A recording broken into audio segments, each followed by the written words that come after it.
Well, thank you very much, Chairman John, and good morning to everyone. It's always a great pleasure for me to join again with colleagues at the Institute for Global Economics. It's a very distinguished institution in Seoul, one founded by a very distinguished Korean economist and my good friend, Dr.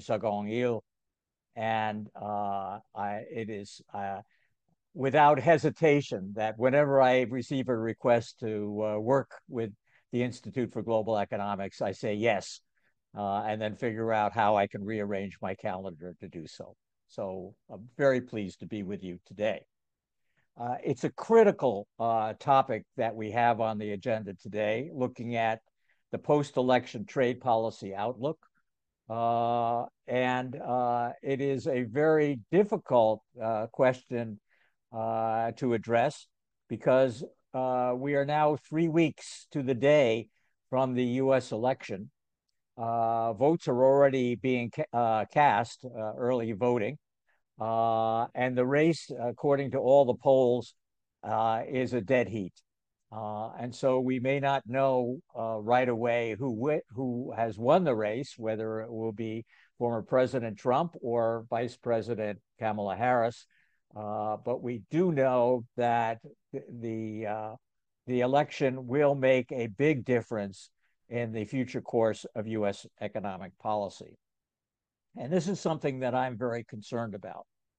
For the past 50 years, I've worked on building the international economic order, working on writing the world trading rules on subsidies, helping the International Energy Agency confront the oil cartel in the second oil shock, promoting economic integration in North America, and then across the Pacific with the Chorus FTA and then the Trans-Pacific Partnership, and cautioning policymakers on the use and abuse of economic sanctions.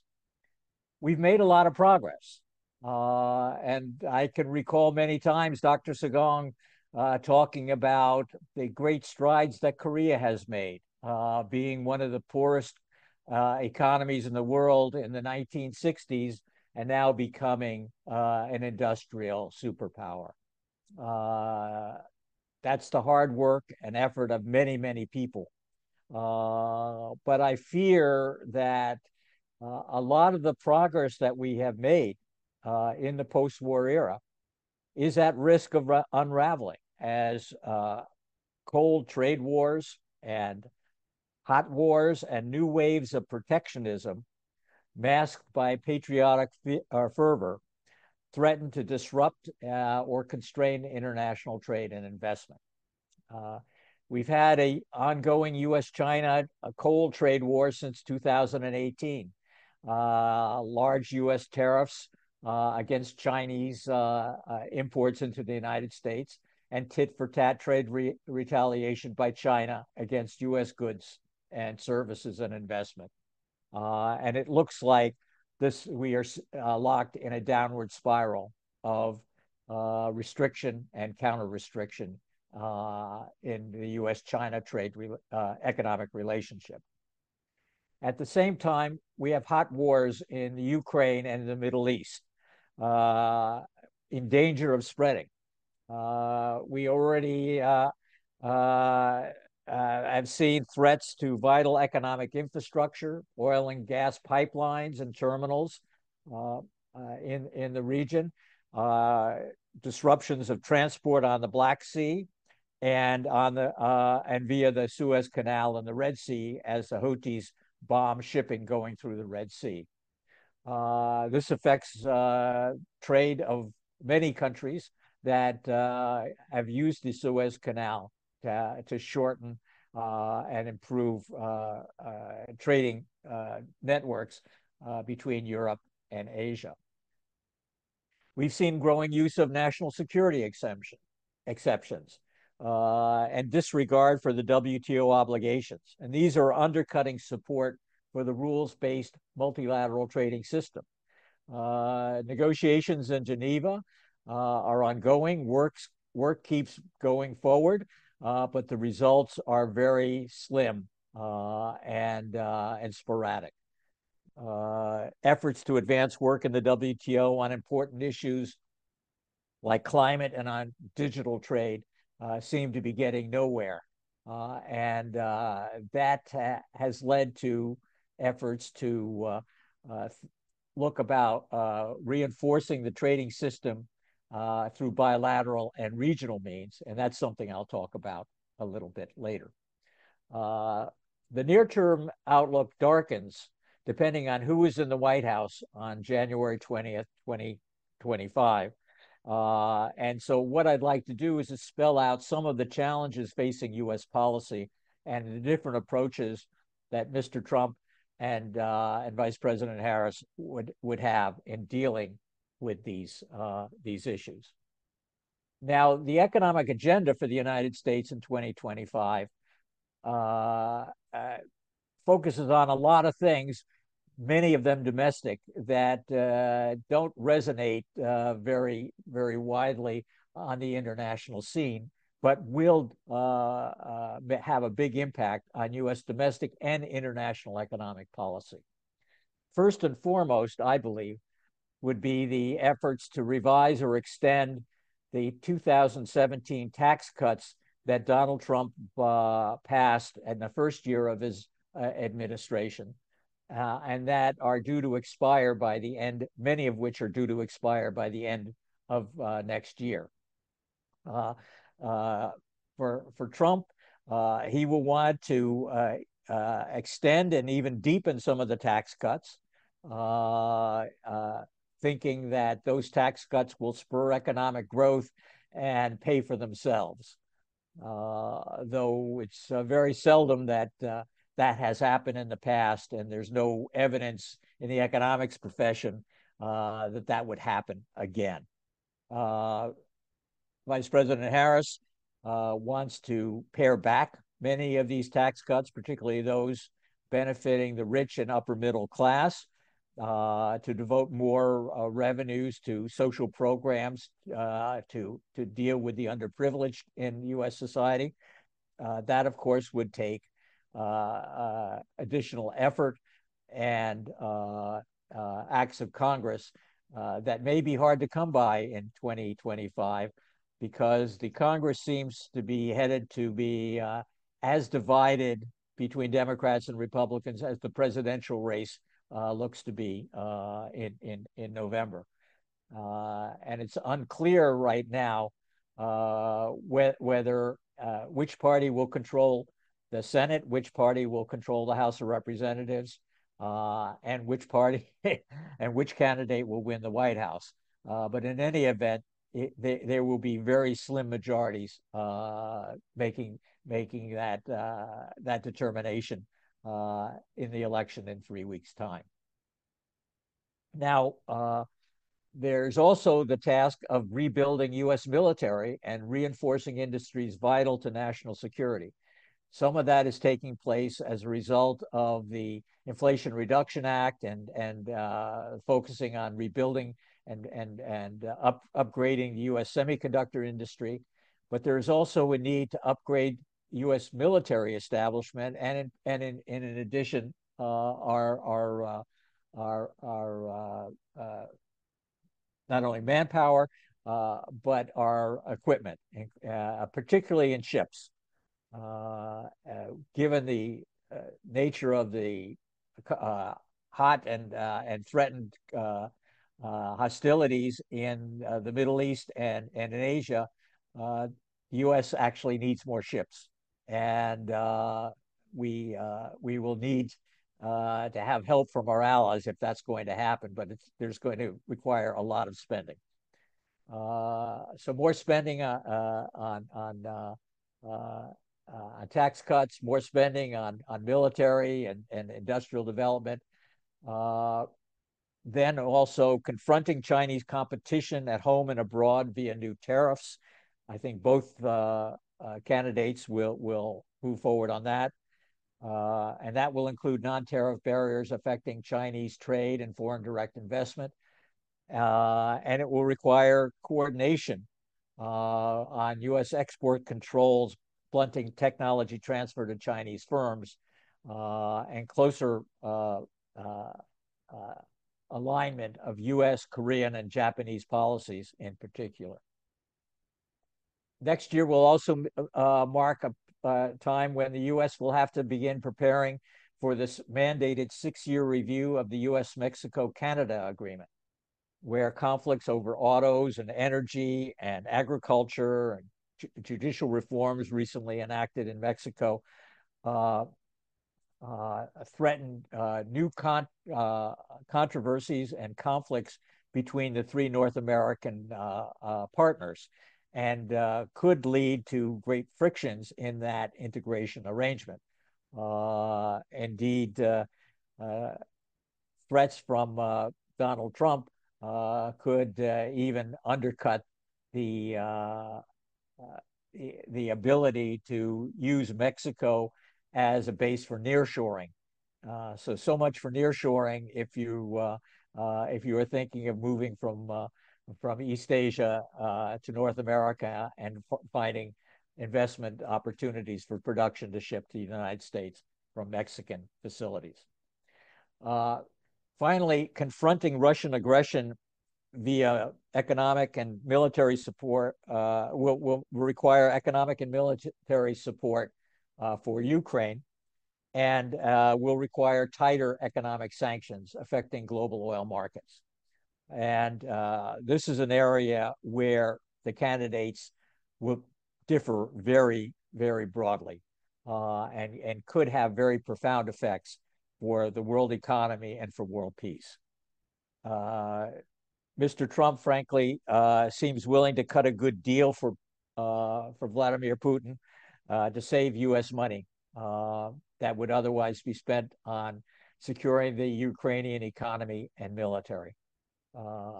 Vice President Harris would continue the support for Ukraine, but then be faced with a tough decision of whether to strengthen and broaden U.S. economic sanctions, which would have to hit oil markets much harder than they have so far.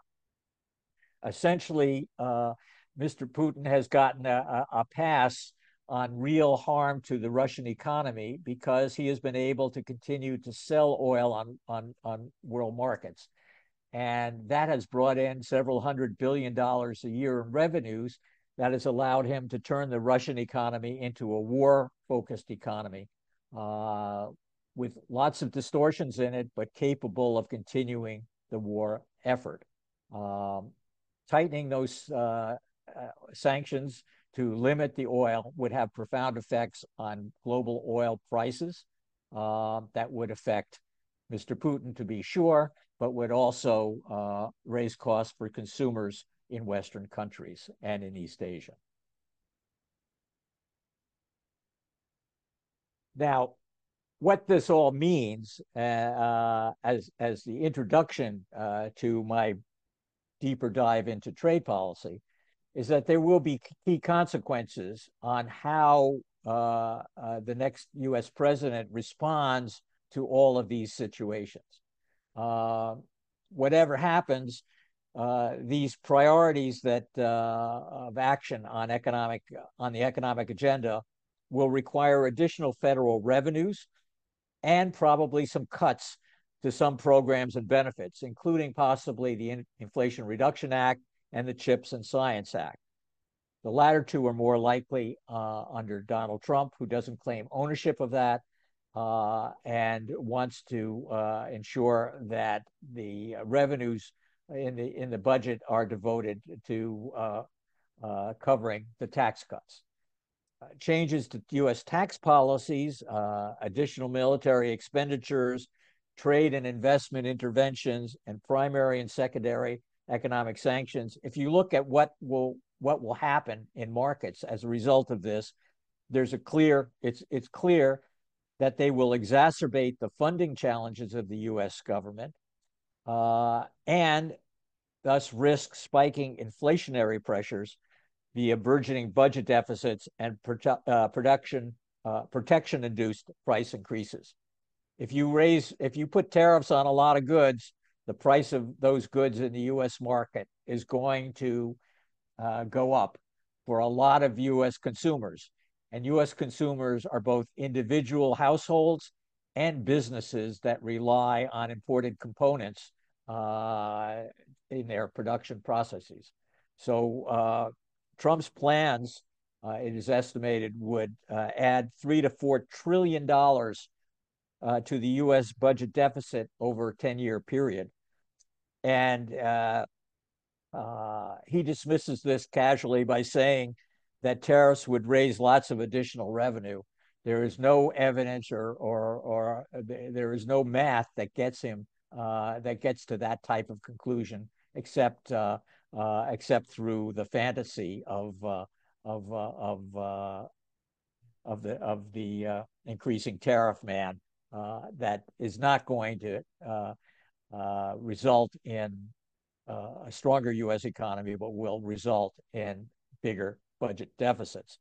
Now, markets will recognize the obvious before politicians, and interest rates will rise. And that will have an effect on dampening U.S. economic growth next year and have consequences then for the ability for the U.S. to trade and the amount that the U.S. will trade and invest, and the attractiveness of the United States as a investment locale. Now, the implications for U.S. trade policy in 2025.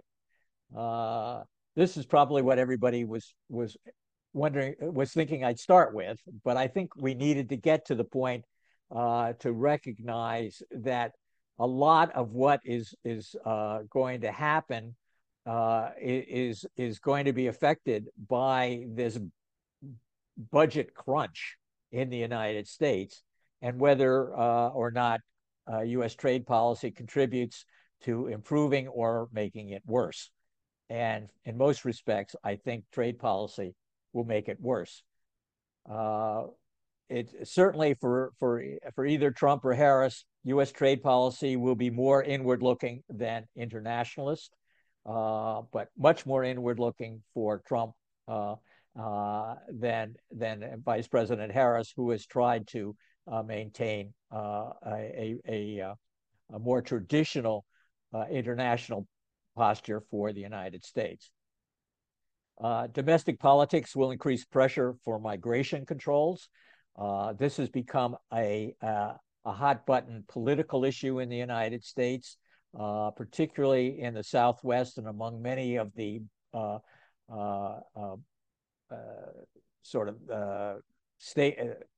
borderline states that will determine in part who wins the election in November. National security restrictions on steel and aluminum and other tech products will continue. So will the China trade war tariffs. That's going to be the same under Trump or Harris, though the implementation and the extension of the existing restrictions and interventions will differ between the two, and I'll get into that in a moment. Export controls against China, Russia, Iran, North Korea on sensitive technologies will broaden and deepen. And I think that is happening and will happen regardless of whether it's Trump or Harris in the White House, though the focus will be more on China and less on Russia if it's Mr. Trump in the White House. Finally, anti-China trade and investment policies will be extended to constrain or decouple the two economies. And we've already seen this happening as President Biden has continued many of Trump's anti-China tariffs and restrictions. This has led to Chinese export expansion via third countries. And that in turn will provoke U.S. to pressure countries like Korea and Mexico, members of ASEAN, to limit their ties with China. But for many of these countries, China is a bigger trading partner than the United States. and that will put them between a rock and a hard place. So, what's likely to happen on trade policy if Trump returns to the White House and if Harris is elected president? Let me start with Trump. He says a lot of things off the top of his head. How much he will do or even want to do is an open question. But increasingly, tariffs seem to be at the core of his economic agenda, and migration controls at the heart of his political agenda. And so that, among all the things he's planning to do, I think are much surer bets in the early days of a new Trump administration. I think he will quickly act on his campaign pledge to raise all U.S. tariffs by 10%, plus an additional 50% on Chinese goods, using national security and emergency powers under Section 232 and the International Emergency Economic Powers Act. Now, there is some legal controversy about whether those emergency powers can be deployed for across-the-board tariffs that really have a commercial justification. And so there could be challenges in court. If so, in the short run at least, the initial tariff increases could target China and national security sectors such as aluminum and steel and autos. You might say, well, how is auto sector a national security issue? One could make the same point about steel and aluminum, and I'll get to the answer from a Trump point of view on that in a moment. There's another bullet point that has been left off of this slide that is critical, and that is Trump would call for and enact with existing authorities available to the president a large deportation of migrants, perhaps on a scale as great, if not greater, than that occurred in the Eisenhower administration in the early 1950s, likely to affect more than 1 million workers. This forced deportation or a roundup and process of deportation would cause a large negative shock to the U.S. labor supply, leading to more inflation and less output. And you know what that means? That means stagflation. The result would be declines in GDP and a drop in durable manufacturing jobs, just the opposite of what Trump thinks would happen. This impact on the labor market, these shocks through the labor market of migration policies could be even greater than the initial tariff shock that comes from additional tariffs. Across the board, so that is something that is really serious, that needs to be looked at. Tariffs on China will prompt retaliation against U.S. exports and anti-circumvention via transshipment and sourcing from overseas Chinese factories in Southeast Asia and Latin America. This will lead to pressure, like Biden has already put on Mexico to revisit policies on importation of goods and screening of investment from China in Mexico. But these countries benefit greatly from having Chinese production move from inland China to Vietnam or Malaysia or Mexico or elsewhere in Latin America. And so there will be some sharp problems with this type of policy if it begins to put in restrictions, not only trying to coerce our friendly trading partners, from doing more business with China, but enforcing that coercion through restricting access of goods from friendly countries like Mexico and Malaysia and Vietnam and others into the U.S. market. This is a concern where in the past, Trump has imposed duties against U.S. friends and allies on steel and aluminum, and he could do so again to try to blunt China's efforts at circumventing the trade war tariffs. What about compliance with world trade rules? Well, that never stopped Trump before, and the U.S. neglect and we're likely to see U.S. neglect and violation of WTO obligations continue, and possibly even the withdrawal from the WTO itself, like Trump did with the TPP in early 2017. Trump's also likely to drop the Indo-Pacific Economic Framework Initiative because it's a Biden initiative and he doesn't want to be associated with it.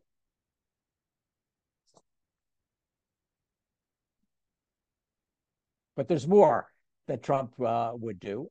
First is the focus on the U.S. trade deficit with Korea, especially in autos. This is something that economists learn in Econ 101 is not the way you go about doing international trade policy or economic relations, but this is something that Trump has always focused on. The growing U.S. merchandise trade deficit with Korea is a very attractive target for his attention. U.S. merchandise deficit is running this year at an annual rate of almost $60 billion. And the deficit in the auto sector with Korea is more than $43 billion on an annualized basis this year. Focusing on the deficit with Korea and on how it is concentrated in autos and parts, I think leads to the conclusion I reached in the previous slide, that Trump could seek to impose new tariffs on automobiles to sharply raise the MFN tariff of 2.5% that allows most cars to come into the United States, whether they meet FTA or rules of origin or not. Now, Trump could threaten to disrupt the Chorus FTA like he did with NAFTA unless Korea changes policies to meet U.S. demands regarding defense burdens, regarding foreign direct investment in the U.S. in autos and semiconductors, regarding alignment with U.S. policies on export controls. There are many areas of economic coercion that Trump is fond of using, in some ways quite similar to what Xi Jinping does in his neck of the woods.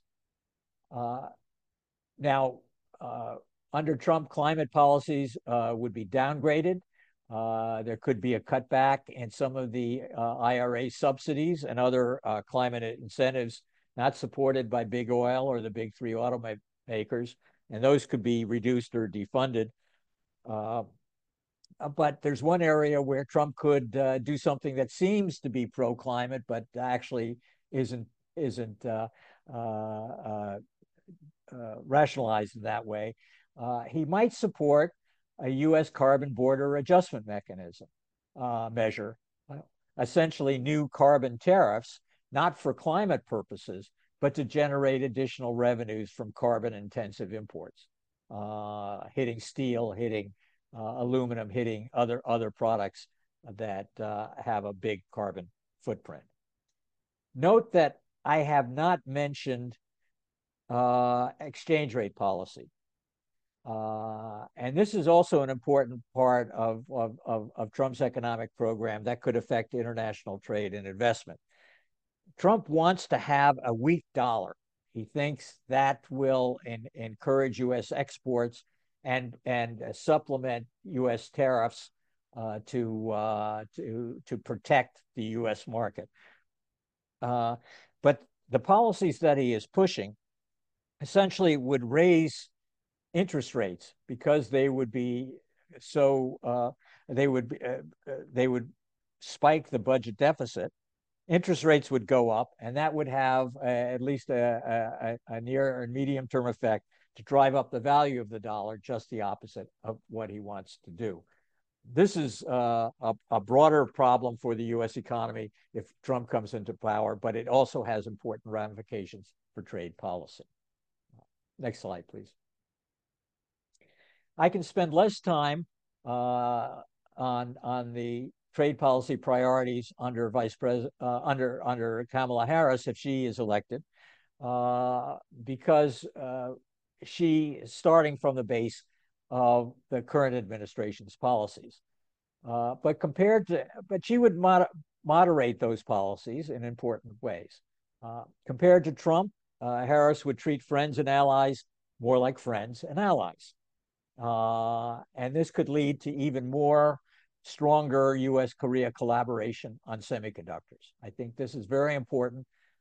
She recognizes the importance of having a strong and dynamic high-tech industries and advanced research and development capabilities. And so this would be a priority sector to invest in for a Harris administration. She also would recognize the U.S.'s increased reliance on Korean shipbuilding to support both commercial transport and defense.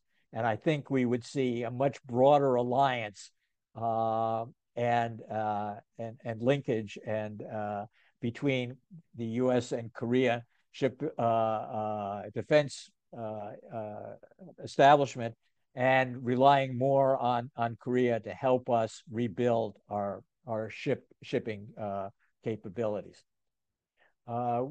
There'd be more coordination on certainly more closely on economic security policies, sanctions and export controls. And I haven't gone into too much about sanctions policy, but that could be another flashpoint relating to both the hostilities with Russia and China, as the U.S. imposes stricter and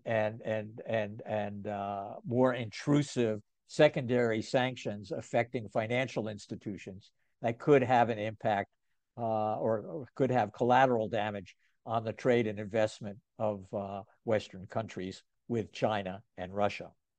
I think the big area of difference, obviously, between Harris and Trump is that unlike Trump, there would be more focus on the climate trade nexus, including on plurilateral initiatives, and less overt threat to change the course FTA.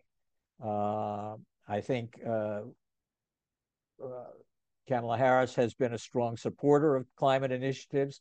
She voted against the U.S. Mexico-Canada agreement because it had a very weak environmental chapter that did not mention the words climate change. And so I think she would put much more focus on working on the nexus of trade and climate issues and trying to work more closely with countries that have been taking more steps than the United States has in recent years to develop effective programs for carbon mitigation and the advancement of renewable technologies. She would maintain China-specific trade restrictions and investment controls. I think she would continue the Indo-Pacific initiatives under Pillar 2, the supply chain resilience, and Pillar 3 with regard to climate projects. These are two areas where the United States and Korea have been working very closely together, and where IPEF is actually providing additional areas for bilateral cooperation. But there's no sign that Kamala Harris would give more priority to revising or upgrading the WTO, and therefore the current drift in the WTO might be continued, though I don't think she would go as far as trying to disrupt the organization, but she wouldn't advance it as much as it needs given the current situation in world markets. So let me conclude with policy implications for Korea, since I'm almost at the end of the 40 minutes that was generously afforded to me. I think Korea has to prepare for the extension and possible deepening of the U.S.-China trade war with concomitant pressure to align with U.S. export controls. So there will be pressure. I think it will be more coercive under Trump. It will be more cooperative as allies should be working together under President Harris. Don't expect the KORUS FTA to protect and shield Korean interests from new protectionist measures, including higher auto tariffs, if Trump returns to power. It didn't help with the 232 steel tariffs when he was president before, and it won't help if he's president again. The U.S. commitment, as I just said, to the multilateral trading system will be tepid at best under Harris, but negligible under Trump, who could withdraw from the WTO like he did from the TPP. And finally, and this probably deserves a meeting all of its own to focus on this last point, to reinforce the rules-based trading system, Korea should work more closely with other mid-sized powers to upgrade and expand trade rules bilaterally, regionally, and in the WTO in an effort to spur more trade and investment and promote economic growth. One important way to do so would be to participate in the CPTPP. That group is now undertaking a review of the first 5 years operations of the agreement, and it is planning to expand its membership and to extend its substantive coverage, making it a much more attractive integration arrangement for Korea to join. I've argued that Korea should have joined in its when the agreement was initially pulled together, but I think it's never too late to take advantage of a good thing. And if Trump wins the election, then Korea should apply to join the CPTPP right away, because that will be a big defense against some of the abuses that I think will be coming across the Pacific in a Trump administration. So I'm sorry to end on such a low note, but I hope I put enough on the table for our questions, question period. Thank you very much. Okay, thank you, Jeff, very much for your brilliant presentation. And we have today we have invited only one, given the time constraint, commentator, Dr. Yu Jang-hee. You must know him very well, who is one of the most distinguished and respected economist scholars in Korea on trade-related issues.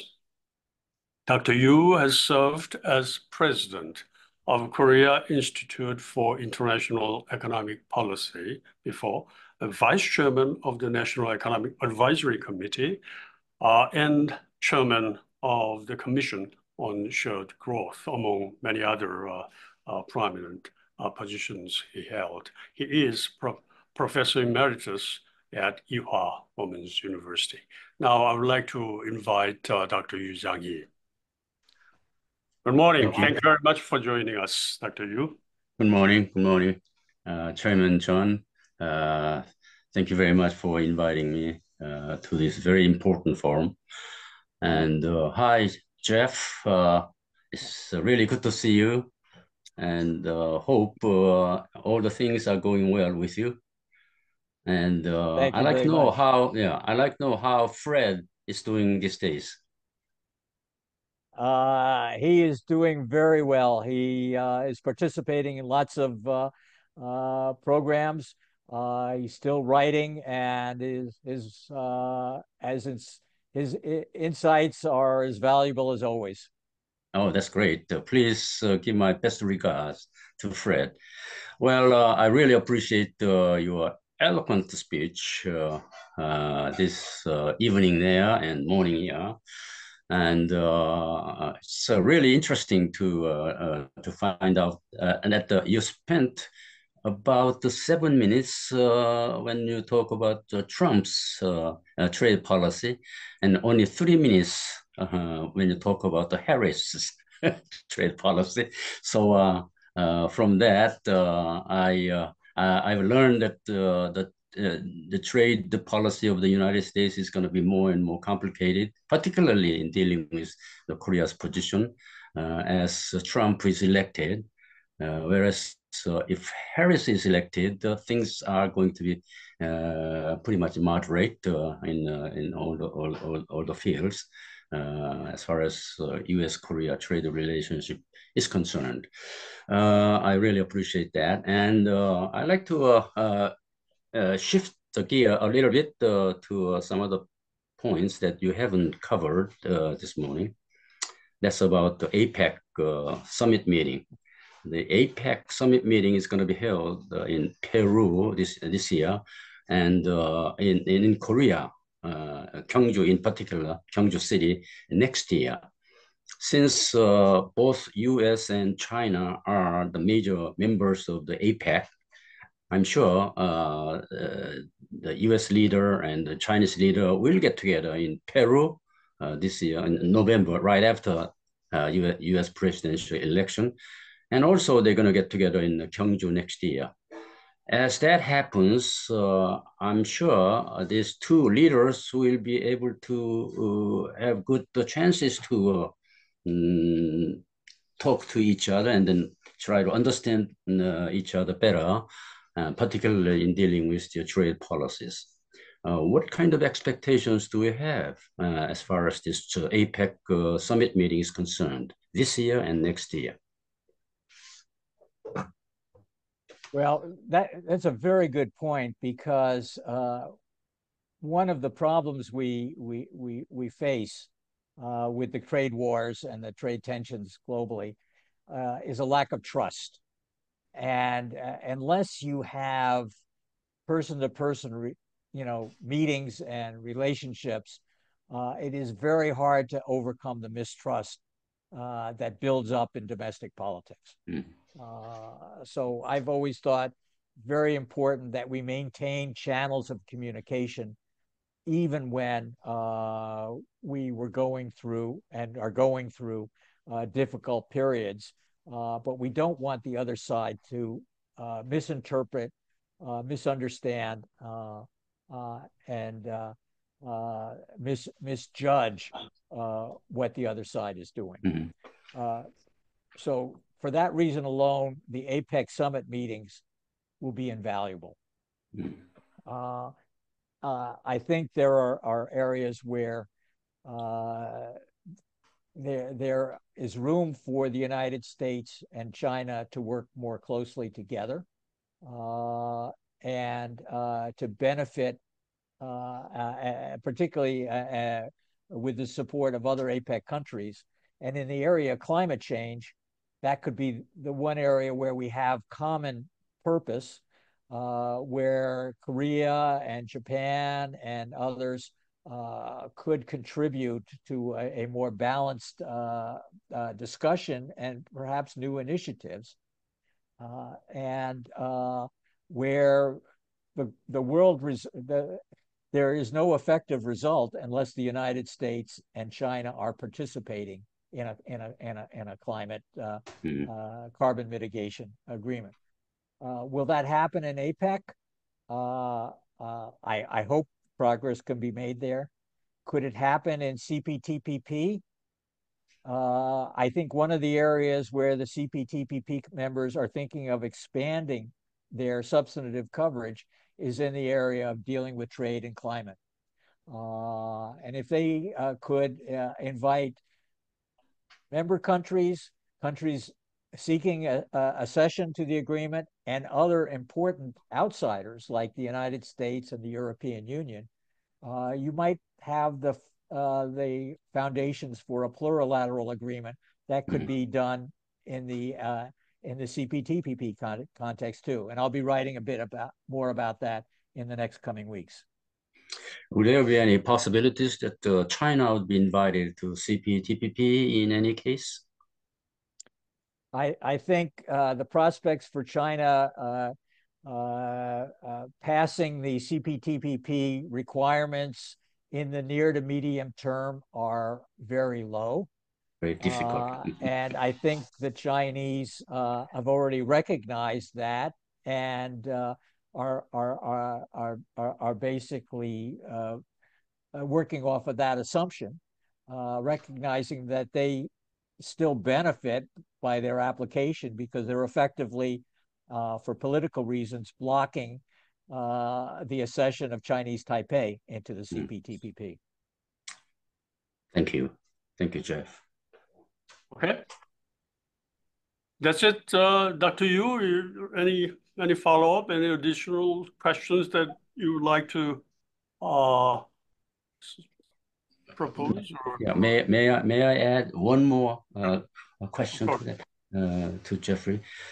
You see, a lot of people are asking and interested in knowing that when the Ukraine-Russia war will end and when Israel and Hamas war will end. At this point of time, many international economists and international political scientists are worried about the so-called Whispergate. Whispergate being that the war is escalating towards electronic wars, like AI wars. There are many drones and many other electronic equipments are being used at the moment, and then the degree of this sort of electronic wars is going up every day. That's the reason why the war is not going to end. Wars in Ukraine and in Israel will not end soon, as long as they are sort of showing off their electronic capacities. So would you take this like different kinds of war in mind? Well, one of the reasons why I mentioned that right at the beginning of my talk today, that I think this is risks escalation. I think the point you made about the new types of warfare methodologies is exactly right, and very troublesome. But we're seeing that in Ukraine. We're seeing that in the Middle East. I'm not a military expert, but I know that that there is a big risk of escalation, military escalation, as these attacks continue. The Israelis have shown a willingness to do that, and many innocent civilians have suffered or died as a result. But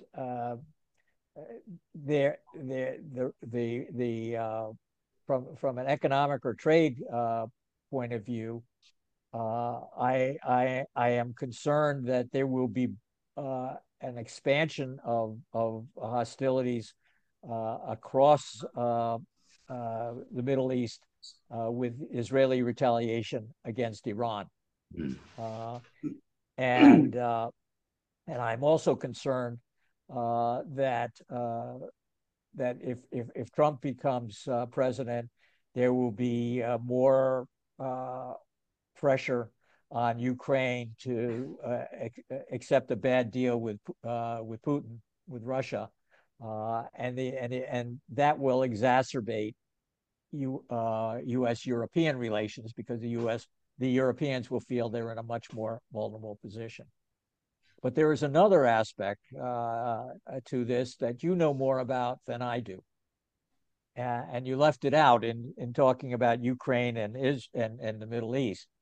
That is one of the bad side effects of the Ukraine war has been a deepening of the military relationship between Russia and North Korea.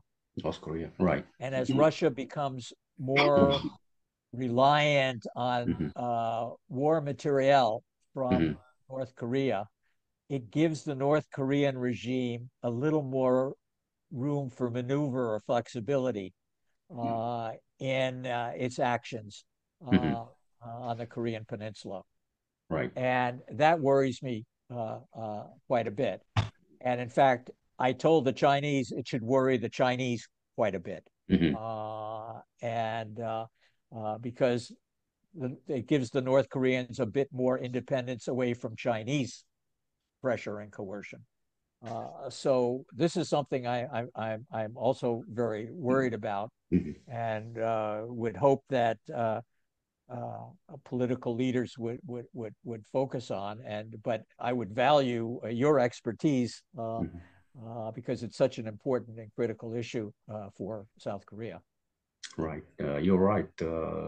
We South Koreans are very much worried about that kind of new development in the relationship between Russia and North Korea, and then we feel some kind of change in the diplomatic relationship between China and Russia, North Korea, because of the North Korea's sort of approaching Russia rather aggressively. So that is one of the new dimensions that we have recently found in the geopolitical order of Northeast Asia. You are absolutely right. And it's worrisome. Okay, thank you very much, Dr. Yu, for sharing your thought with us this morning. Okay. Thank you, Jeff. We are receiving quite a few questions through our chatting room because today there are quite a few press reporters participating, seeing this dialogue today. So let me pass on to you one question that I'm having here. I have quite a few, but yeah. Okay, let me read it for you, Jeff.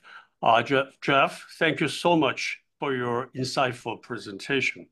Regarding your comments on Korea's potential accession to the CPTPP, you emphasized that quite a few times.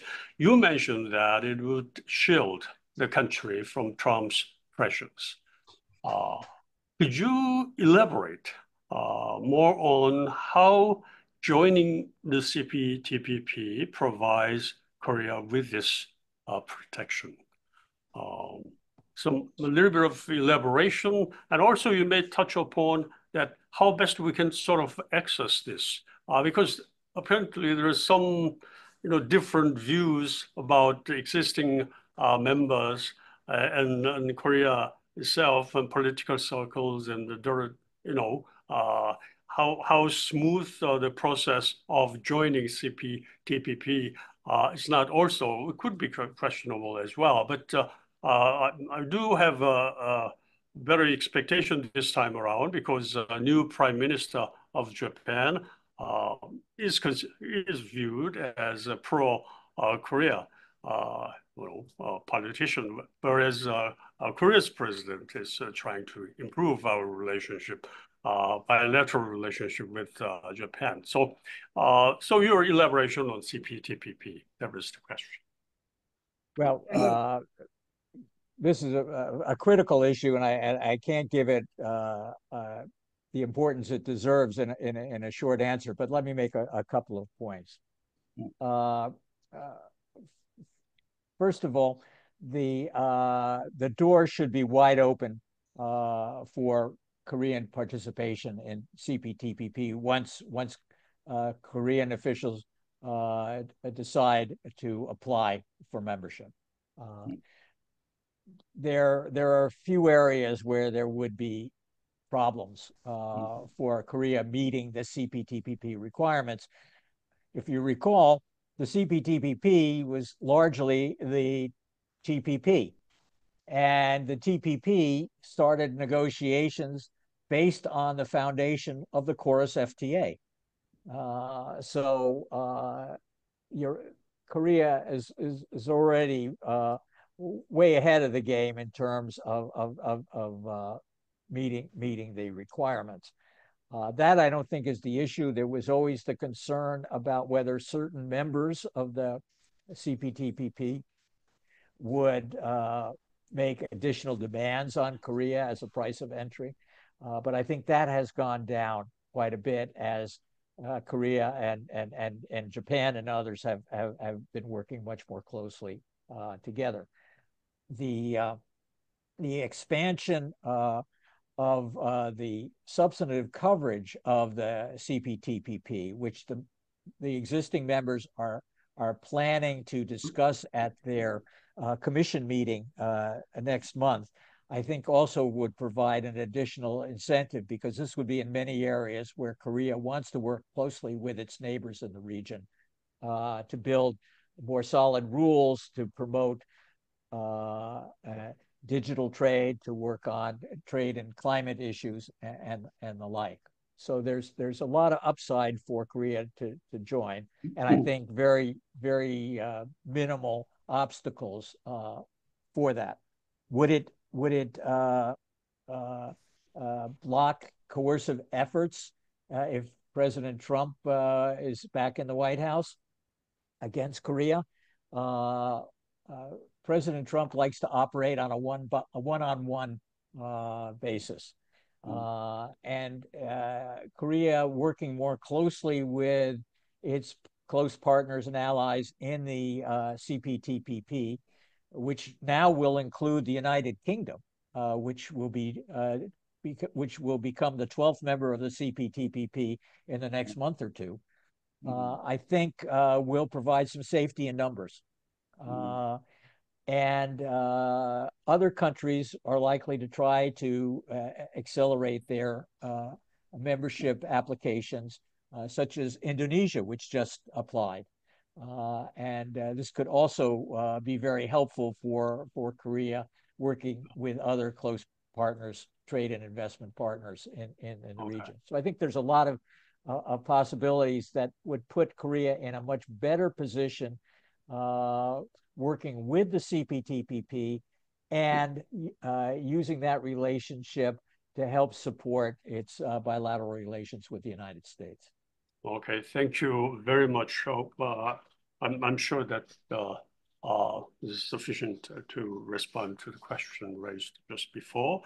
And although I have a question of mine, but I have to respect our viewers' interest. So let me read another question for you, Jeff. Your point on the implication for Korea, especially on the Chorus FTA, not being able to defend Korea's interest if Trump is elected, sounds very scary to me. Do you think the so-called universal tariff mentioned by Mr. Trump will be applied indiscriminately across the board to countries with FTA agreements like Korea? Or is it will it be used just as a negotiation card as have been used by Mr. Trump in the past? Both. It certainly is going to be argued that it's just a negotiation card, but it is a coercive negotiating tactic with the real threat that the United States could withdraw on 6 months' notice from the Chorus FTA if Korea didn't abide by U.S. demands. And Trump almost did that before in his first term. Recall the insider book that noted how Trump's chief of staff removed the decision memo to withdraw from Chorus FTA from the president's desk before he had the chance to sit down and sign it. That I think sent chills through my spine and that of many Korean friends. So I think that's a something that we have to be very cautious about. Now, if he applied across the board tariffs, let's say the 10% across the board tariffs, that would violate the Chorus FTA. And it would violate all our WTO obligations and the like. And it may even violate US law. That's something the courts would have to determine. But he may back down and say, oh, I'm going to not apply it to our free trade partners, but I'm going to apply it to automobiles. And this is the point I made in my presentation. Applying it to automobiles would cover, a good proportion of Korean exports to the United States. So that's there are degrees of harm that could arise, and it doesn't have to be necessarily just the across the board tariff, but it could be targeted tariffs that violate the Chorus FTA and discriminate against Korean exporters to the United States. Okay, thank you. Now, because I'm getting long list of questions, I hope you don't mind having no, I'm minutes or so. fine. Is that okay? We already I want to be as helpful as I can. Yeah. Okay. Thank you very much. Thank you for the discussion. Is there any a harmonization of U.S. CBAM, that's carbon border adjustment mechanism, and EU CBAM or exemption going on? That's the question. Would you like to have another question and then respond? Or this one first? Well, I can answer that fairly. Okay, all right, okay, go ahead. Yeah. I believe U.S. European efforts to try to coordinate or harmonize carbon policies in general and border adjustment mechanisms in particular have not been successful. And indeed, they have focused on trying to do it with regard to steel, and those talks have gotten nowhere. And so I think it's very difficult. And if Trump returns to the White House, I don't think there'd be any interest in coordinating tariff policies. He'd want to act unilaterally. Okay. All right. Thank you. This question is rather macroeconomic, more rather than trade question. And question was submitted in Korean, so I will translate that for you. You did mention that in the case of Trump re-election, dollar to be weakened, and there could be a higher interest rate. Is the dilemma. Well, would he focus more?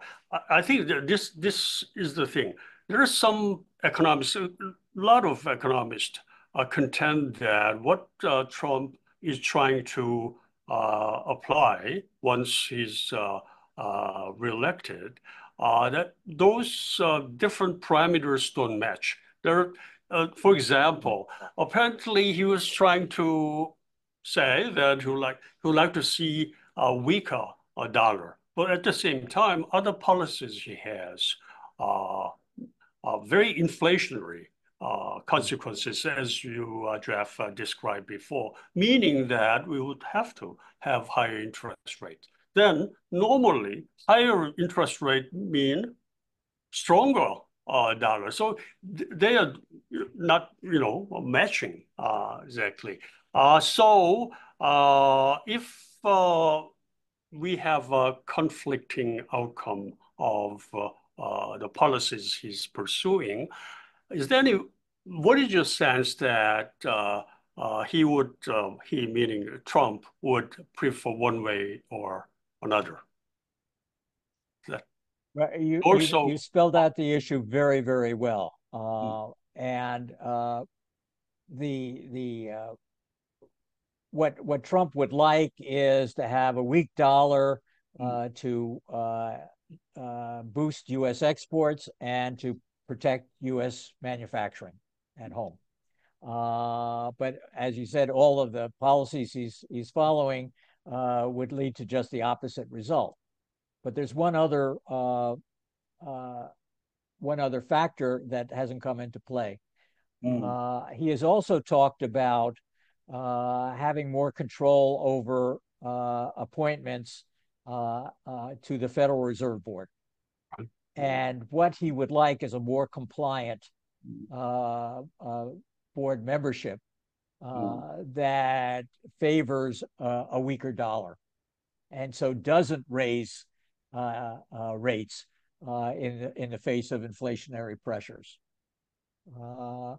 So if he got to that point, some of the concerns that we have about trade policy would seem rather small compared to the huge imbalances and distortions in the U.S. economy that would result over time because of these macroeconomic imbalances.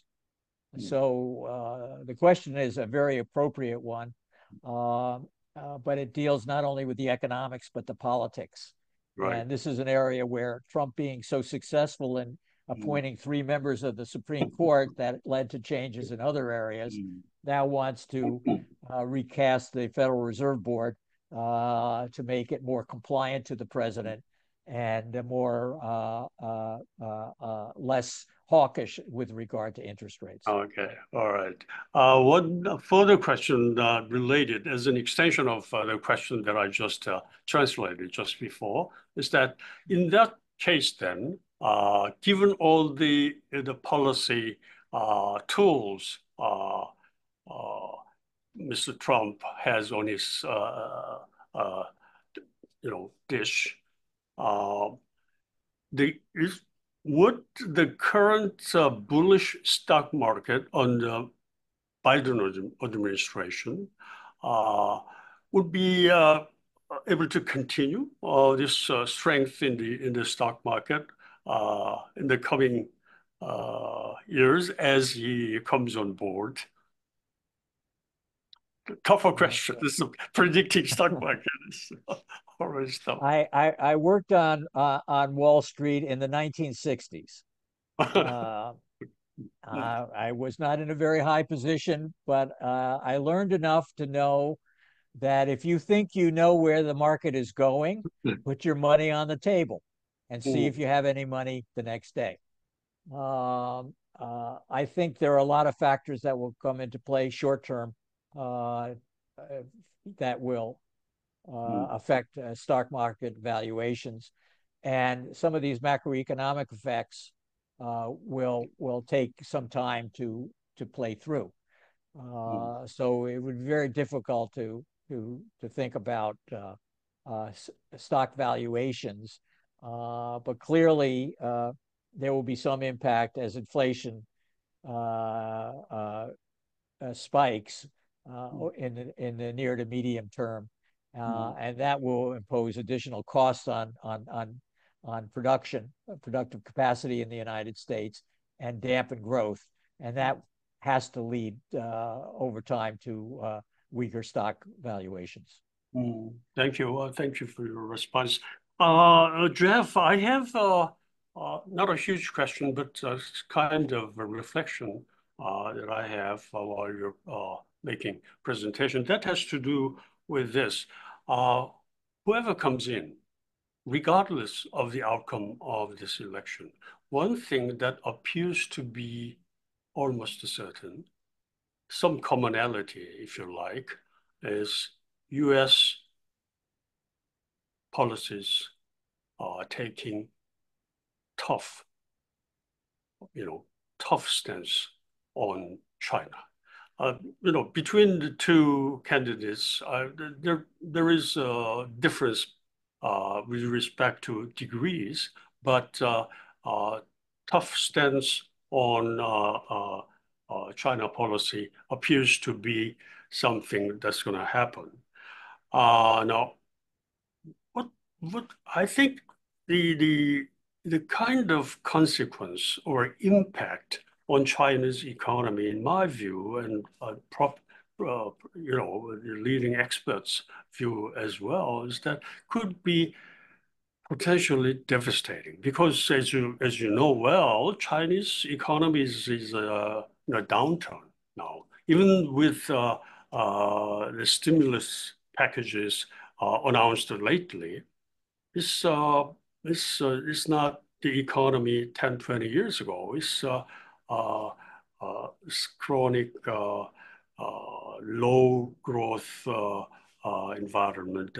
That's what they're facing with large debt and property sector default, demographic degradation, and many other issues, structural issues. Now, in addition to those difficulties, now this additional tariffs imposed on China would make the country's economic position pretty bad. Some anticipate if Mr. Trump's tariff, that is 10 plus 50, like 60%, for example, tariff imposed on China's imports, then that will reduce Chinese growth by half, meaning that more than 2 percentage points of GDP growth will be gone. What I'm saying is that it is enormous impact on Chinese economy, which could have some spillover effect, especially in Asia region, Northeast Asia. So economic challenge could, the concern that I have is that this huge economic challenge facing China could spell into destabilizing security environment in this region. How do you see this? If that is, that is within the reasonable expectation, then something needs to be done to mitigate this enormous challenges we face in this part of the world, especially. Any thoughts? that is a big question, incredibly important question, one that can't be answered sufficiently before the workday is over. Okay. But let me make a couple of points, and certainly this is an issue we're going to have to continue to discuss as we continue to meet. Yeah. The Chinese economy is not as dynamic as it was a decade or two ago. It's more mature, it's more developed, and so 10% growth rates are not on the horizon. 5% growth rates are facing a challenge because of the financial distortions in the market caused by the various shocks of the past couple of years. But